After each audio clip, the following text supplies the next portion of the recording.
Here we And we're go. on. Hello and welcome to this episode of Young Guns. I am your host, Buckeye Mike. I am joined by our awesome Jackson Johnson and the great Locked On Gophers Golden Gophers host, Kane Robb. How you doing tonight, Kane? I'm doing good. I'm cold. It's nice and negative here in Minnesota, so trying to keep warm. The heat doesn't know if it wants to work fully or not, but besides that, I'm doing good. Yeah, the weather over here is not as bad as it is up there, but I feel you. Trying to keep warm. Right. I don't know. I have icicles up my nose while I'm in Minnesota or Ohio, man.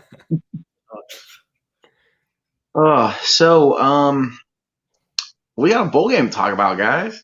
Yes, we do. Bad Absolutely. boy, Pinstripe Bowl, I believe, is what it That is. was at Yankee Stadium, I believe. That's going to be Yeah, fun. an outdoor cold bowl game. What every college player wants to play in, right? Oh, man. My question for you, I was listening to, I forget if it was like an episode with you or if it was like a podcast on something else, but they were talking. It may not have been you because they were talking about talking to PJ Fleck and how like Minnesota being the type of school that they are, as in they don't usually get enough wins to contend for the national title. So you're looking at playing for one of the smaller bowls. And he was talking about how sometimes it's hard to pitch to the recruits about come to Minnesota knowing you're going to play a bowl game somewhere like Yankee Stadium where it's going to be freeze your butt off cold. Um, what do you what do you think about that? Like, do you think it's hard to pitch to recruits about things like that, or I think overall it's all about how things are trending. I mean, if you look at Minnesota from the last 13 years prior to PJ Fleck, they had one 9-win season in 13 years in that time. And then PJ comes in. If they win this bowl game, that'll be his third year, his third full season. If you're kind of nixing that COVID year that everybody was kind of out of the loop of sorts, the last 3 full seasons he'd be 9 wins or better, and it's trending in the right direction. Now there's still slip ups. I mean, the Gophers probably, if they play the way they're supposed to in some of these games, you beat Wisconsin when you're 11-2 that one year, you beat Iowa last year, or you beat Purdue this year when you don't have Mo. They're all of those things. They were one game away from playing in a Big Ten championship and potentially contending for a Rose Bowl. So they're on the verge, but ifs and buts don't do any good. So you got to take the next step. But I think seeing the progress still helps for recruiting.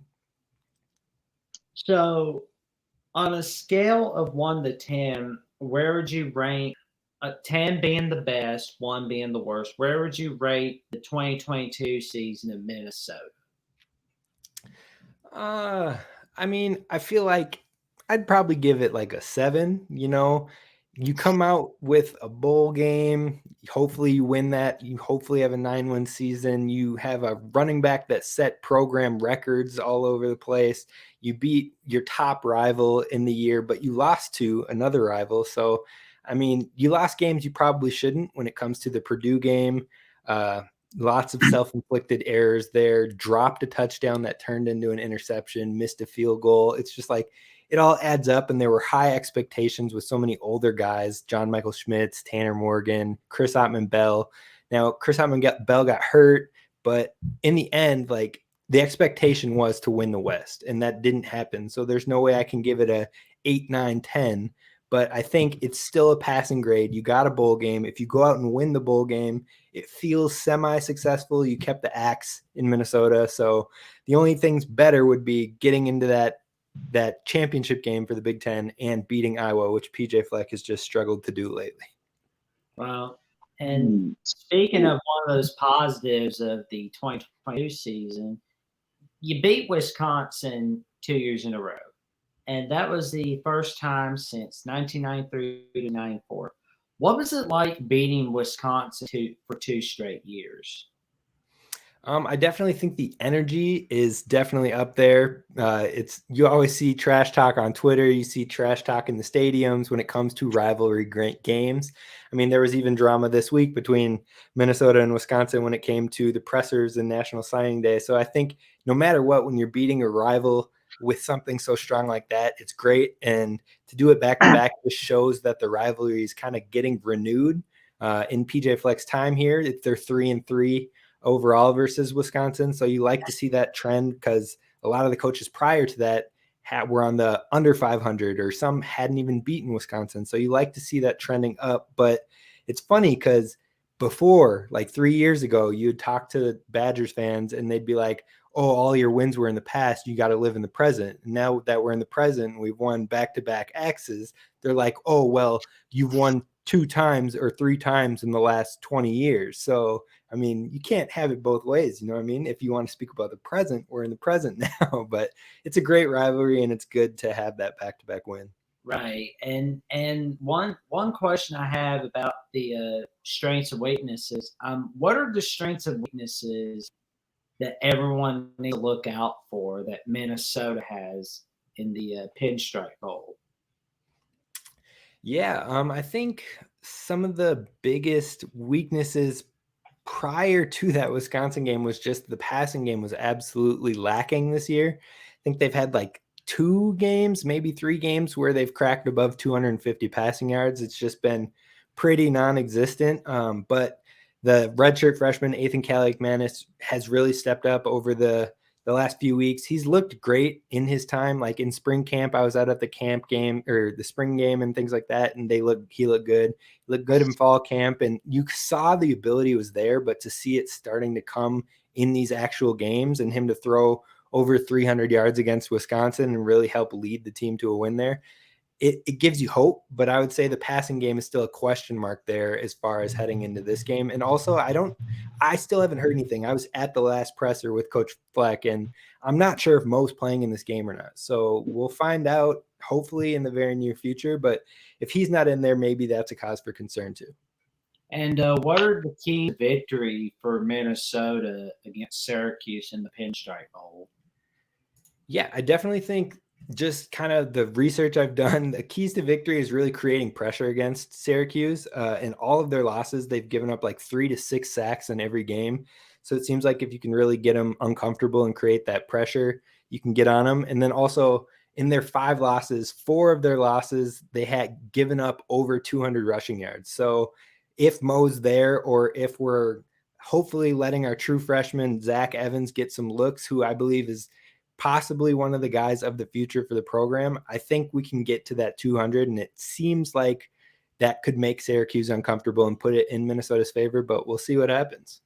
Well, do you think that 5-game losing streak that Syracuse has had this year makes the blueprint a little bit easier for Minnesota? It's tough to say just because there's such a big amount of space between the regular season and this bowl game. So you have so much time to prep for one team in that opening window. And on top of that, Syracuse has played some really good quarterbacks. I mean, they've taken on, I think DJ Uiagalelei is still pretty good. I mean, they've taken on a Notre Dame team. They've taken on Sam Hartman at Wake Forest. They've taken on Jordan Travis at Florida State. So quarterbacks that have done some damage in the nation. So I think overall that losing streak's tough, but it's hard to say with so much space between the game and the bowl game. So I know that you in your show have mentioned about like PJ getting his bag, so to speak. But what do you feel like is the overall opinion of PJ around Minnesota? And do you feel like I don't like saying it, but right now the Ohio State fan base wants to run Ryan out of town and put his head on a spike. And I'm like, okay, so we're going to get rid of a coach who is 44-5, could possibly be 44-6 after the year is over. And we're just going to, for one, who are we going to replace him with? And two, it's like, I mean, you're making the whole fan base look bad. Right. I mean, for Ohio State, I feel like at least everybody will want the Ohio State job. Like you'll have candidates there, but again, yeah, the grass isn't always greener. I think with Minnesota, not everybody's trying to come out and coach Minnesota. Most people would use Minnesota maybe as a launching pad to try and get a bigger job, do well here, and then take off. Whereas it seems like Coach Fleck genuinely wants to be here, just sold his old house to upgrade and get a bigger house here in Minnesota. So it looks like he's really planting his roots, which is nice. And then you look at like, yes, we gave him the bag, like, but he's getting $6 million a year, which is still like 8th in the entire Big Ten conference on a yearly basis. So it's not like we're overpaying him by any means. If you want to talk about overpaying, you can look at Mel Tucker getting almost $10 million a year. So overall, I think the general consensus is fans are really intrigued by PJ. Some people don't like maybe the car salesman atmosphere or whatever to him. I know a lot of people talk about that, but overall, people are either all in or they're all out, and they just don't like him as a person or his personality. But the general consensus is he's been doing really well, but he needs to keep doing well. He needs to beat Iowa. He needs to win a Big Ten West division title before they're gone. So that their expectations are still high. I think he could, with like Jeff Brom leaving Purdue, that kind of makes life a little bit easier for Minnesota. And, the unknownness of Wisconsin and Nebraska with their first-year head coaches, we don't know yet. If Iowa's still keeping Brian Marantz as their OC, that makes things a little bit easier for Miss. And don't want to get your hopes up, but you just might be able to end that losing against Iowa next year. Probably, if that's the case, probably next year, because thanks a lot, Brian. Now you're going to ruin Cade McNamara. Yeah. You ruined Cade McNamara. Iowa is still a failure. Right. Like you said, Wisconsin and Nebraska's up in the air because first-year head coaches. And then, like you said, Jeff Brom is moving on to Louisville. So, I mean, I guess that was going to be one of my next questions was what is your outlook on 2023? Because with all that information, it's like, well, Minnesota really has a shot to compete. And the funny thing is, going back to what you said about Fleck, I'm an Ohio State fan. I love PJ Fleck. I've loved PJ since Western Michigan. There's a lot of people that are not, at least I think there is, a lot of people that are not like Minnesota fans that just love PJ. Like that I think it was the Iowa game where there was like a turnover or something, and then the camera on Fox zoomed in on him, and he's just like, I'm like, oh my god, that's funny. Well, right. Go ahead. Well, you touched on an earlier point about PJ Fleck staying at Minnesota despite other job offers here and there. Do you think that new Big Ten TV contract has had somewhat to do with it? I definitely think it helps. I mean, you've got a lot of money coming in, and it's hard to top that. I mean, the SEC's contract, I think, is still even a little bit less than what the Big Ten is making as far as just the TV dollars coming in. So it's definitely a bonus in general. But I think genuinely he likes the culture that he's been able to establish here as far as like he's really been able to do what he wants with the program. There's not people like micromanaging or anything like that. And it seems like the trend has been upward. Now we'll see. Every coach talks about like you're always good until you're not, you can get fired at any point. So I think overall it looks good and he's here to stay for a while, but anything can change in the blink of an eye.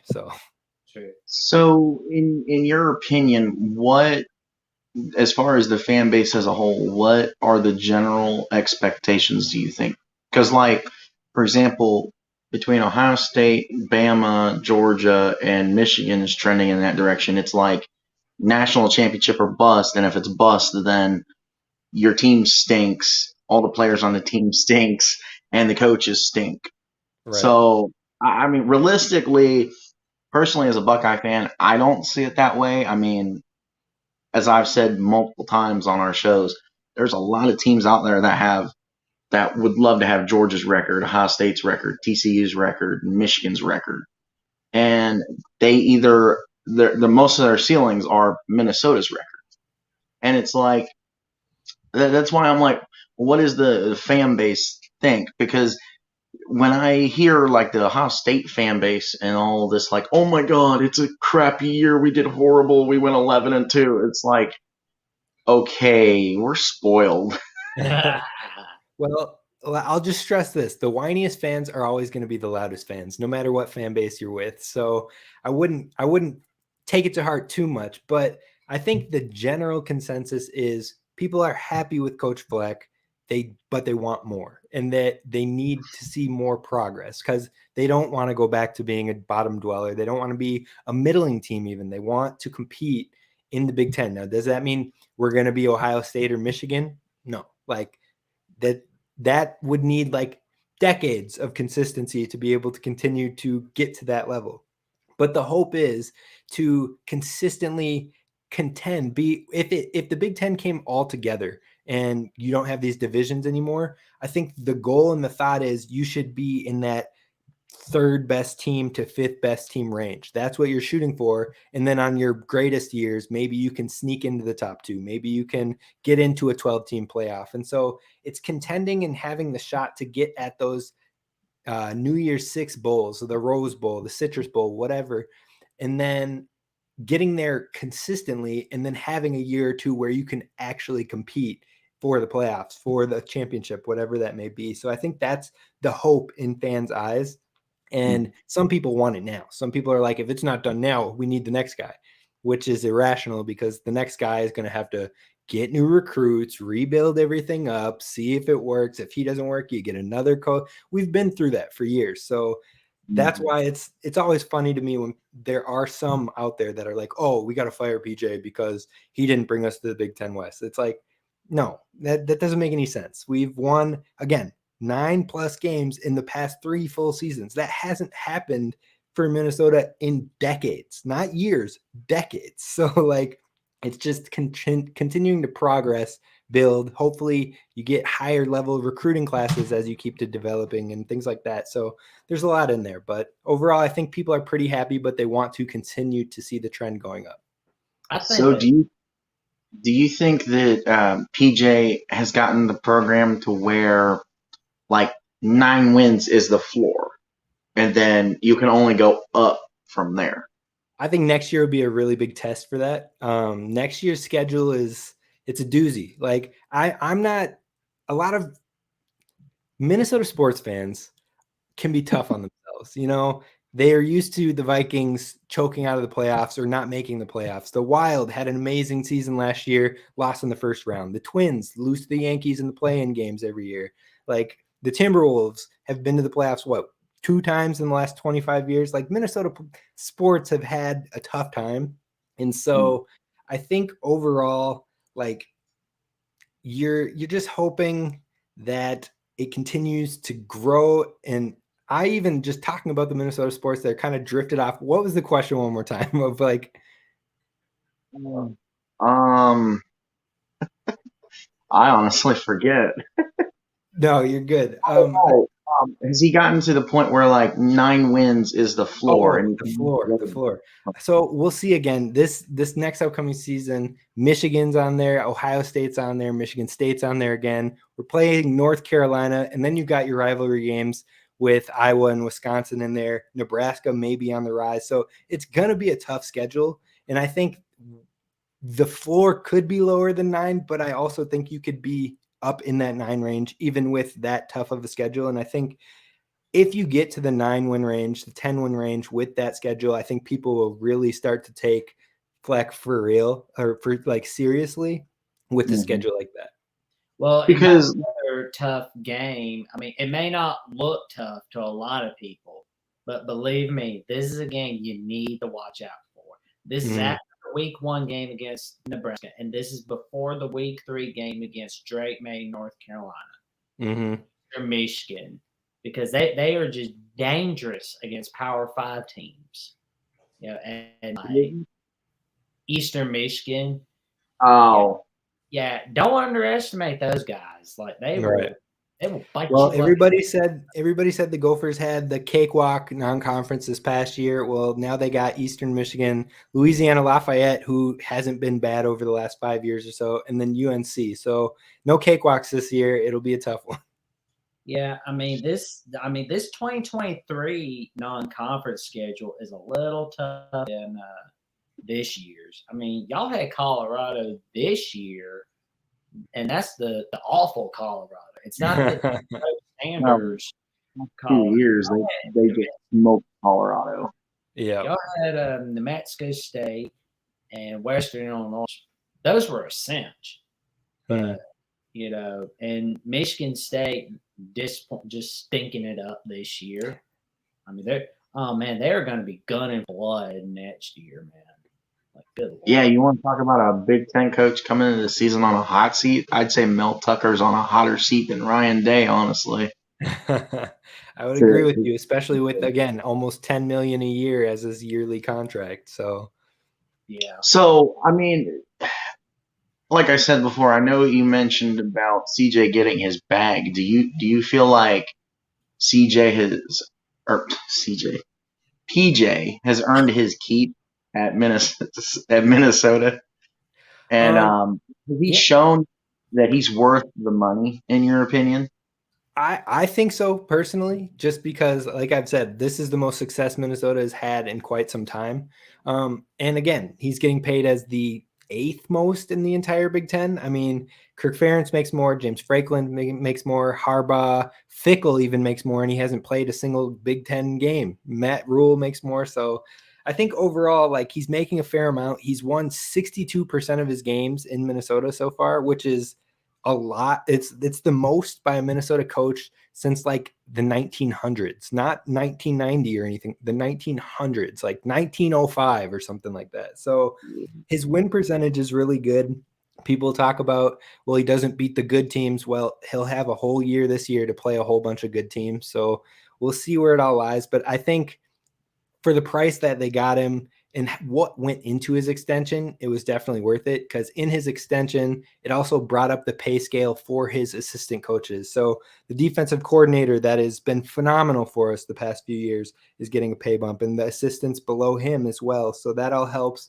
And then it also, I believe it also raised his buyout back up. So starting in 2023, his buyout was set to decrease every year so that it would be less.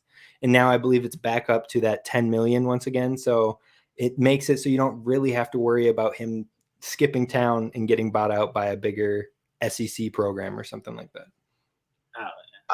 To your point earlier, I'm sorry we turned this whole thing into PJ Fleck interview, but do you feel like is he comfortable at Minnesota, or is there like worry around the program and the fan base of like, okay, we're having too much consistent success for him to stay here, like, and be like a Kirk Ferentz or a Kyle Whittingham? Like, I think, are there people worried that he might leave at some point? I think if you ask that, like, within his first 3 years, or maybe after the 2019 season where he went 11-2, I think that could have been a very strong worry. I think now people kind of have the feeling of he wants to be here. He's building it how he wants to. And I don't think the worry is skipping town. I think it's now, hey, can you keep doing better? Can you get a top 25 class? Can you get a Big Ten West division title, whatever it is? So I don't think it's the worry of him skipping town. I think it's he does a lot for the community too. Like, outside of football itself, he's got some really great foundations here. The Row the Boat Foundation, and he works with the Children's Masonic Hospital a lot as well. So, like, he's doing a lot of things outside of football that have been so good for the community, and he's out and about in it all the time. I think people genuinely like him. There's always people that don't like the personality he gives off, because it's just hit or miss for folks. You either like him or you don't. So overall, though, I don't think that's the big worry. Okay. But yeah. With this game itself, what do you think are the biggest points for Minnesota to attack? And um, do we know if Big Mo is gonna play or is he declare? So he hasn't officially declared yet, and I do not know if he's going to play or not yet. It wasn't mentioned in the presser on Wednesday, was the last presser we had, so that Mhm. wasn't mentioned at all. But I feel like just from what I've gathered and kind of what it feels like, it seems like he might be at this game, and he's like 50 yards away from setting like the all-time record for the program for like total yards, I believe. So I Mhm. wouldn't be surprised if he came in, he got that record in like maybe the first half or so, and then they let him kind of rest and get it more to the younger guys and the future guys. Um, but it all depends on how he's feeling too. I know he was a little banged up in the Wisconsin game, his ankle a little bit. So if he's not 100%, I don't think he'll risk it with NFL hopes in his future. So it really depends on where he's at full health wise. And then also it kind of up in the air. So, because I do remember you mentioning that like a couple weeks ago about him being so close to the record, or Mm-hmm. maybe like a month or so ago. But yeah. So I mean, realistically, it could. You're saying it could be something like maybe he plays like the first half, gets 100 yards, and that way there's enough of a cushion. It's not just like, oh, he's got like if he needs 50, he gets like 51, and then they bench him. They give him like a little comfort, like a little cushion, and then it's like, okay, go ahead and let the young boys play. I mean, maybe it won't be a huge cushion either. I mean, Daryl Thompson, I believe he played, I want to say in the early 80s. I could be way off on that. But Daryl Thompson's record's been there for quite a while, and nobody's really come very close to it. I think Rodney Smith came kind of close, but I think even if he just barely passes it, it'll be there for a while. Even with talented guy like Darius Taylor is a new commit for the Gophers that I'm super intrigued by. Michigan, he's from Michigan. Michigan tried to pull him recently in the last months. They offered him.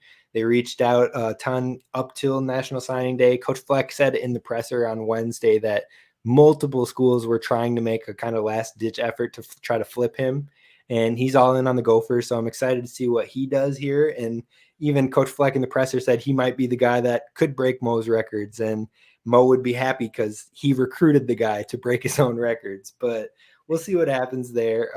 Overall, I think it'd be tough to break Mo's records, though. Yeah. Do you feel like th- is the team comparable to Michigan in the sense of like they're balanced on offense, they don't really have a weakness on defense, or is it kind of like USC where the offense is just really high powered, kind of balanced? Like I know the offense is balanced for the most part, especially when Tanner Morgan played, but like is the defense kind of like Michigan or in Georgia where it's like there is no weakness, or is it like USC where it's like we stink because we don't have any depth outside the safety spot and we don't know how to tackle because we think a push is a tackle? No, the defense is legit. They've been in the top 10 in most statistical categories almost the entire season. They also finished in the top 10 last year in the most statistical categories. They've been one of the best defenses in the country, especially on third downs. They're really locked down on third down, which is a huge down in college football. But we lost our starting nickel. He hit the portal. He's going to Rutgers now. I don't know if Jordan Howden is going to be playing. He was one of our starting safeties that he's just graduating this year. I know he's prepping for the place else, but Rutgers? Are you kidding me? yeah. No, a lot of people are confused on That's that one like because he was a full-time starter for the Gophers too. So it was kind of a shaky, weird transfer there. But the defense overall is legit. I think overall the offense hasn't been very balanced. Actually, it's been really run heavy. Prior to the Wisconsin game, Minnesota was only ahead of Army, Navy, and Air Force when it came to passing attempts. Those are the only schools it was ahead of. Otherwise, they were behind everybody else in the country when it came to passing the ball.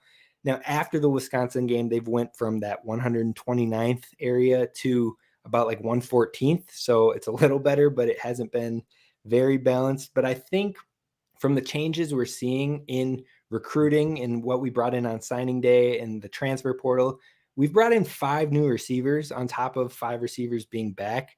And Ethan is the guy of the future at the quarterback position. So I think we're going to start shifting towards more of a balanced offense, passing a lot more. And I think you could maybe see that in this bowl game as well. Oh man.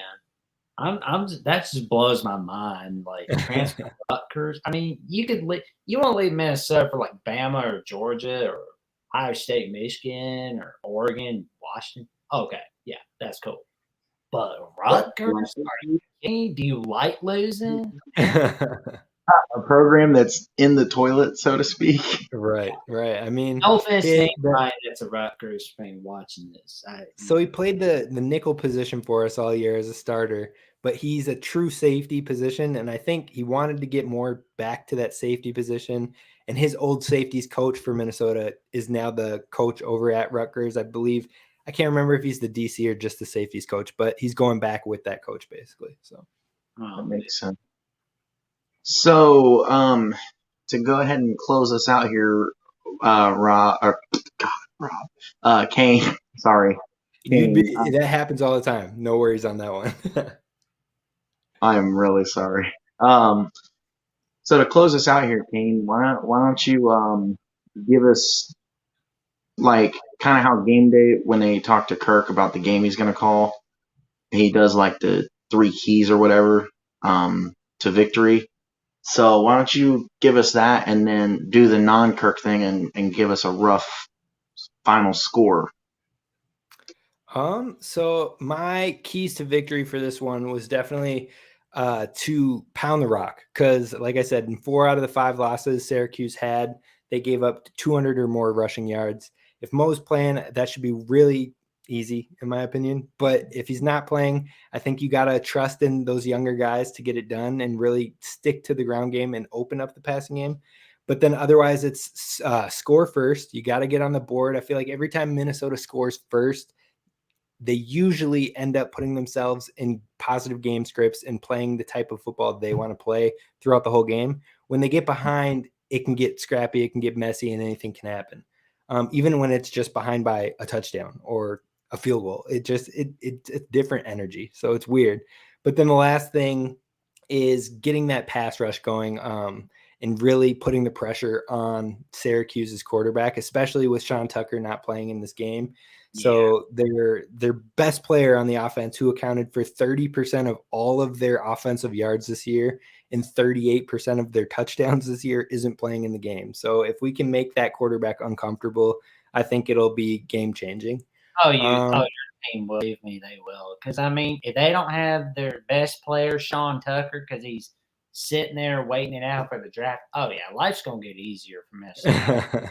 And that's going to be a springboard for let's have an only 23. Right. As far as like a prediction for the score, I haven't even thought about that one yet. If I had to just go off of my gut, I would say Syracuse gets 10. And Minnesota will have 24. We'll go 24-10 for the final score in that one. Awesome. All right. You're nicer than I am because I went 31-20. Oh, I definitely could have put Syracuse lower on that one. I figured I'd be a little generous, but if Sean Tucker's not playing, I wouldn't be surprised if they just get a field goal or something. Like, oh, there you go. It's gonna be it's gonna be a beat for the orange. The orange goes, yeah. They're gonna be sad. They're gonna be sad. That orange is going to run into the locker room and say, "Peel me." Oh, they're just running in with their tail tucked in between their legs.